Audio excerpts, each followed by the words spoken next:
दोस्तों, मैंने एक सीरीज़ शुरू करी है, आपका सवाल मेरा जवाब। और उस सीरीज़ में जो सवाल मुझे बहुत सेंसिबल लगते हैं उसका जवाब देना मैं बहुत ज़रूरी समझती हूँ। तो ऐसे ही किसी ने प्रश्न किया था एएमएच से संबंधित, और उनका प्रश्न था कि मेरा एएमएच बहुत कम है, सब हार्मोन जो है बैलेंस हैं, एफएसएच एकदम नॉर्मल है, टोटल एएफसी काउंट 4 दिखा रहा है, और 8th डे पर एक डोमिनेंट फॉलिकल है जो कि 10 का है। और मैंने 2 बार नेचुरली कंसीव किया है, एक बार 12th वीक पर जो है मिस्ड अबॉर्शन हुआ था, और दूसरी बार 3rd साइकिल में केमिकल प्रेगनेंसी हुई थी। डॉक्टर मेरी क्वालिटी इंप्रूव करने के लिए दवा दे रही हैं जो कि 3 महीने के लिए है, और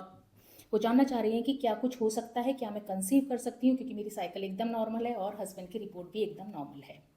तो यहाँ पे मैं आपसे एक बात कहना चाहूँगी कि हो सकता है डॉक्टर आपकी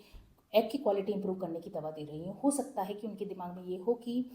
ये जो एबॉर्शन आपको हो रहे हैं या डिस्टर्ब एग क्वालिटी की वजह से हो रहे हों। देखिए, सबके इलाज करने का तरीका अलग अलग होता है, लेकिन यहाँ पे मैं आपसे ये चीज़ कहना चाहूँगी कि हम खाली एक चीज़ को दृष्टिगत रखते हुए ट्रीटमेंट नहीं दे सकते। अगर आप, जैसा आप कह रही हैं कि 8th डे पर आपका 10 का एग जो है मैच्योर हो जाता है, और जिस तरह की आपने एक्सप्लेनेशन दी है यहाँ पे, तो उसको देखते हुए मुझे नहीं लगता कि प्रॉब्लम बहुत ज़्यादा है।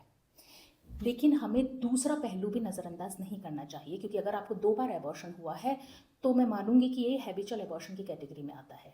और जब हैबिचुअल एबॉर्शन की बात आती है तो मैं यहाँ पे हमेशा एक चीज़ को ध्यान में रखती हूँ कि एक तो इम्यूनोलॉजिकल टेस्ट आपके हो जाएं, आपके हार्मोनल टेस्ट हो जाने चाहिए, और तीसरी चीज़ टॉर्च इन्फेक्शन का टेस्ट भी आपका हो जाना चाहिए। क्योंकि हो सकता है कंसीव करना आपकी प्रॉब्लम नहीं हो, कंसीव आप कर रही हैं, कंसीव आप इजीली कर पा रहे हैं, लेकिन प्रेगनेंसी का ठहरे न रहना वो दिक्कत वाली बात है। तो यहाँ पे हम इस पहलू को ध्यान में रख के इन 2 से 3 टेस्टों की तरफ ध्यान दे सकते हैं, उन टेस्ट को आप करा सकती हैं। हो सकता है कि कंसीव करने के बाद अगर